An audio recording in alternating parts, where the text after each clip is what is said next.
एक कॉमेडियन काय करू शकतो?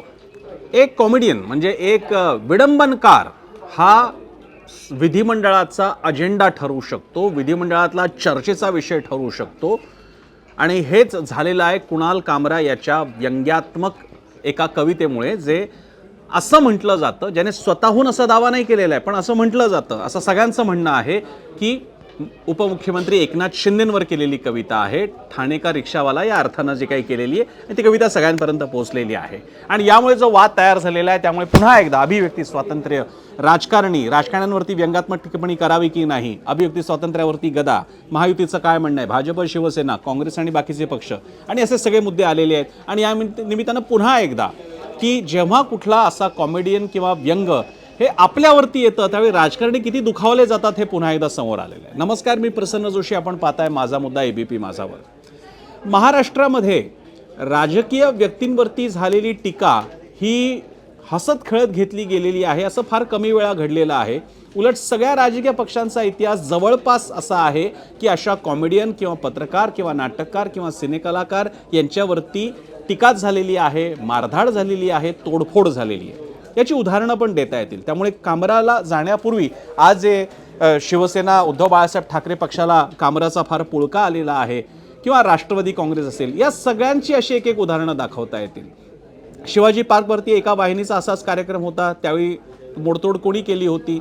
मुंबईतल्या एका 24 तास वृत्तवाहिनीवर जेव्हा संजय राऊतांच्या भावावर टीका होत होती तेव्हा काय झालं होतं, आणि अशी अनेक उदाहरणं दाखवता येतील. किस्सा कुर्सिका या इंदिरा गांधींवरच्या वरती बेतलेल्या चित्रपटाच्या बाबतीत काय होता काँग्रेसचा स्टँड, भाजपची तर अनेक उदाहरणं अशी दाखवता येतात, किंवा भाजप किंवा संघ परिवारातल्या संघटनांनी कशा प्रकारे त्याचा विरोध केलेला आहे. राष्ट्रवादी काँग्रेसच्या बाबतीत सुद्धा अशी काही उदाहरणं दाखवून देता येतात. अर्थात त्यामध्ये शरद पवारांनी हस्तक्षेप केला असला तरी सुद्धा अशी प्रत्येकाच्या बाबतीत ही ना ती उदाहरणं आहेत की विरोध झालेला. कधी नाटकाचं नाव बदला, कधी चित्रपटातलं नाव बदला, कधी सीन डिलीट करा, या ना त्या प्रकारे पॅरलल सेन्सॉरशिप असेल किंवा विरोध असेल तो व्यक्त झालेला आहे. आता आपण येऊया कुणाल कामराकडे. कुणाल कामरा हा एक स्टँडअप कॉमेडियन आहे. त्याचं स्वतःचं सटायर करणे हे त्याचं काम आहे, प्रोफेशन आहे, कला आहे.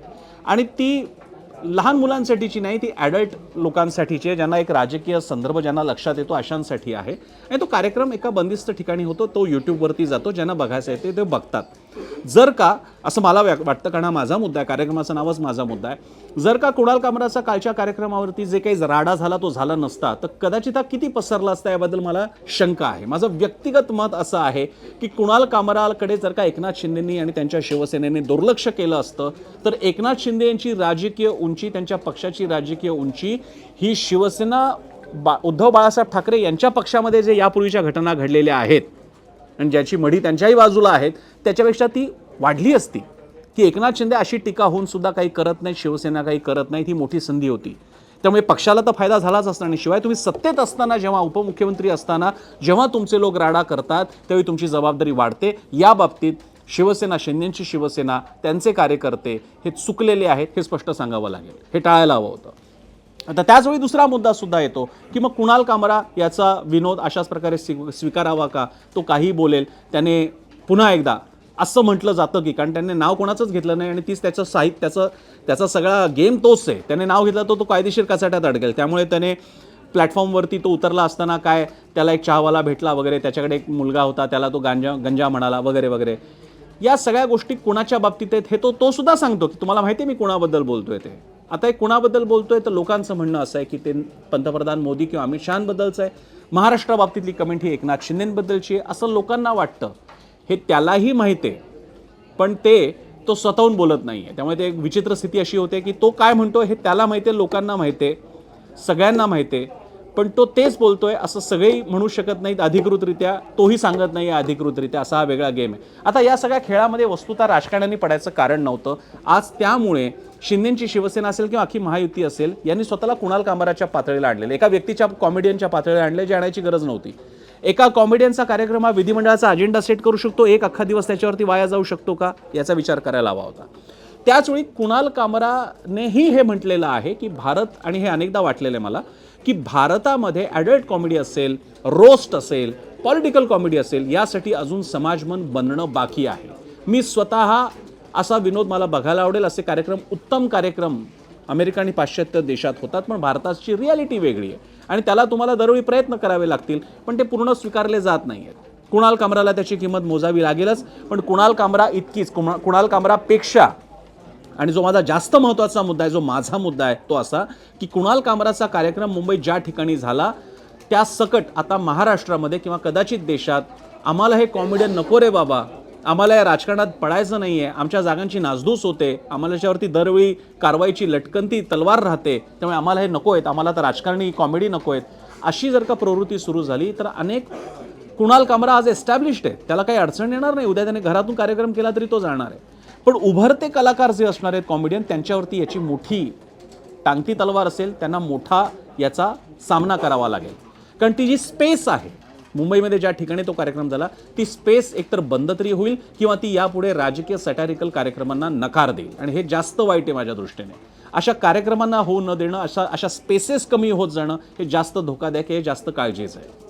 आता हे सगळं झाल्यानंतर विरोधकांनी कुणाल कामराची बाजू घेणं स्वाभाविकच आहे, कारण ते सोयीचं आहे. त्यामुळे मी विरोधक जेव्हा म्हणतात की कुणाल कामराच्या बाजूने उभे राहतात, तर मी त्यांच्यापेक्षा जे सामान्य माणसं उभे राहतात त्यांचं मला जास्त महत्त्व वाटतंय, विरोधकांचं नाही. कारण हे विरोधक एकेकाळी स्वतः सत्तेत असताना, स्वतःवरती काही झालेलं असताना इतकेच विखारी झाले होते, याचे माझ्याकडे अनेक उदाहरणं आहेत. दुसरीकडे महायुती, शिंदेच्या सैनिकांनी तर राडाच केलेला आहे. इतकंच काय, कुणाल कामराला फोन करून धमकीसुद्धा दिलेली आहे. आता मुद्दा असा आहे की नागपूरमध्ये औरंगजेब प्रकरणानंतर झालेली दंगल आणि तिकडच्या आरोपीवरती झालेली कारवाई काय कमी होती. आता एकनाथ शिंदेचे कार्यकर्ते असल्याच गोष्टी करत असतील, मारधाड करणे, तोडफोड करणे, तर त्या प्रश्न असा उपस्थित होईल, त्याचा खर्च कोणाच्याकडून वसूल करायचा. आता याचं उत्तर कोण देणार. दुसरी गोष्ट, आत्ताच महायुती सरकार आणि त्याचे प्रमुख म्हणून देवेंद्र फडणवीस जे गृहमंत्री सुद्धा आहेत, त्यांच्यावरती कोरटकर प्रकरण असेल, नागपूर दंगल असेल, औरंगजेब प्रकरणामुळे तयार झालेलं सामाजिक अस्वास्थ्य असेल, या सगळ्याबद्दलची जबाबदारी त्यांच्यावर येत असताना त्यांच्याच मित्रपक्षाचे कार्यकर्ते असा राडा करतात, याची जबाबदारी कुणावर येते. सगळ्या सरकारचे पालक म्हणून, सगळ्या महायुतीचे पालक आणि प्रमुख म्हणून ती फडणवीसांवर येते. आणि म्हणूनच आदित्य ठाकरे सुद्धा म्हणाले की हा एकनाथ शिंदेंनी फडणवीसांना कात्रीत पकडण्याचा गेम केलेला आहे. त्यातला त्यांचा आरोप काही का असेना, पण एक मात्र नक्की आहे, फडणवीसांनी आज जोरदार बॅटिंग केली विधिमंडळामध्ये आणि त्यांची जी काही मतं मांडली ज्याच्याबद्दल पुन्हा मी बोलणारच आहे, पण हे मात्र नक्की आहे, अडचण मात्र भाजपची जास्त झालेली. या सगळ्या प्रकरणात एकनाथ शिंदेंना गमवण्यासारखं काही नाही, भाजपकडे आहे, कारण ते सत्ताधारी आहेत, लोकांना माहिती आहे हे भाजपचं सरकार आहे. आता मुद्दा एक, देवेंद्र फडणवीस म्हणाले हे अर्बन नक्षल आहेत, तुम्हाला अनिर्बंध स्वातंत्र्य नाही आहे.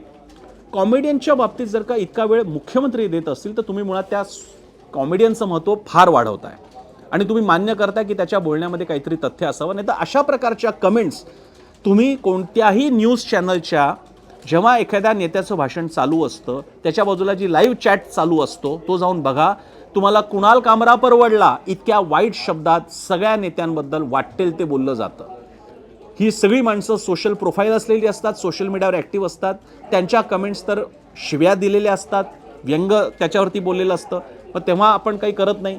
मग याच्या बाबतीत नेमका कुणाल कामराने नाव तरी घेतलं नव्हतं, पण तुम्ही जर का त्या कमेंट्स पाहिल्या, सोशल मीडियातल्या लोकांच्या कमेंट्स पाहिल्या, तर तुम्हाला वाटेल अरे याच्यापेक्षा कुणाल कामरा काहीच बोललेला नाही. एक छोटं उदाहरण आणखी गमतीदार आहे. कुणाल कामरावर टीका करण्याच्या नादामध्ये शिंदेच्या शिवसेनेचे 2 पदाधिकारी, एकाने उदाहरण वापरलं, सापाच्या नागाच्या डोक्यावर पाय ठेवू नका, डसेल तुम्हाला. एक जण म्हणतात असंगाशी संग करू नका, प्राणाशी गाठ आहे. अरे बाबा, ही दोन्ही विधानं एकनाथ शिंदेचा अपमान करणारी आहेत. एवढा मोठा रिअल टाइम जोक तर कुणाल कामराने पण केला नव्हता, एवढा मोठा जोक त्यांनी केलेला. किमान आपण वाक्प्रचार कोणता वापरतो त्याचा तरी विचार करा. तुम्ही एकाच वेळी कधी नाग म्हणताय, कधी असंगाशी संघ म्हणताय, हे सरळ एकनाथ शिंदेच्या बाबतीत तुम्ही बोलताय अप्रत्यक्षरित्या. तर ही एक वेगळीच गंमत आहे. अशा सगळी गंमत जम्मत चालू असताना आपल्याकडे आज विधिमंडळातला जवळपास अर्धा पाऊण दिवस हा कुणाल कामरावरती गेला. महाराष्ट्रासमोरचे प्रश्न कोणते आहेत? महाराष्ट्रात आज देखील शाळांचा प्रश्न, CBSE बोर्डाचा प्रश्न, CBSE अभ्यासक्रम लागू होण्याचा प्रश्न असेल आणि असंख्य प्रश्न आहेत, शेतकऱ्यांचे प्रश्न तर दरवेळीच आहेत. मग हे मुद्दे आमच्या चर्चेचे होत नाहीत, पण कुणाल कामरा का होतो? कारण त्याच्यावरती सगळ्यांना आरडाओरडा करता येतो, डोकं फार लागत नाही, आकडेवारी घेऊन बसावं लागत नाही, अभ्यास करावा लागत नाही, रिपोर्ट्स लागत नाही, आणि हे सगळ्यात सोपं असतं. म्हणून दरवेळी एक एक भावनिक विषय आमच्याकडे येत राहतात. औरंगजेब कबरीमध्ये परत गेला, दिशा सालियांची चर्चा सुरू झाली. CBIचा क्लोजर रिपोर्ट आला की सुशांत सिंग राजपूतची फक्त नुसतीच आत्महत्या झाली होती. आता नवीन काय, आता कुणाल कामरा. असे अनेक व्हिडिओ होत राहतील आणि कुणाल कामराचा व्हिडिओ तुम्हाला असं वाटतंय का मिळणार नाहीये? कुणाल कामराचा व्हिडिओ सध्या सगळ्या व्हॉट्सअपवरती आणि टेलिग्रामवरती धक्के खातोय. ते सगळे व्हिडिओ लोकांकडे गेलेले आहेत आणि ते आणखी पसरत जाणार आहेत. हे जर का कळतं आजच्या काळात तर तुम्ही का असं करता? हे व्हिडिओ बनवू शकतात, यापुढे सुद्धा बनणार आहेत, परदेशातून बनतील, कुणाला थांबवणार? आणि सगळ्यात शेवटचं म्हणजे एक कुणाल कामराला तुम्ही थांबवाल, पण आता त्यामुळे जेवढं प्रेरणा तुम्ही दाबाल तेवढी ती अधिक जोरानं उसळी घेईल आणि आणखी कुणाल कामरा तयार झाले तर कुणाची तोंडं बंद कराल. यासह आजच्या या माझा मुद्दामध्ये मी इथेच थांबेन. बाकीचे मुद्दे तुम्हाला मांडायचे, तुम्हाला सुद्धा अभिव्यक्ती आहे आणि आमच्याकडे आम्ही कोणाच्याही कमेंट्स बंद करत नाहीत. त्यामुळे तुमच्या सगळ्या कमेंट्सचं स्वागत आहे. जरूर येऊ द्या कमेंट्स माझा मुद्दावरती आणि दररोज रात्री 7:56 पाहायला विसरू नका. 0 आवर माझ्यासोबत पात्रा एबीपी माझा. एबीपी माझा, उघडा डोळे बघा नीट.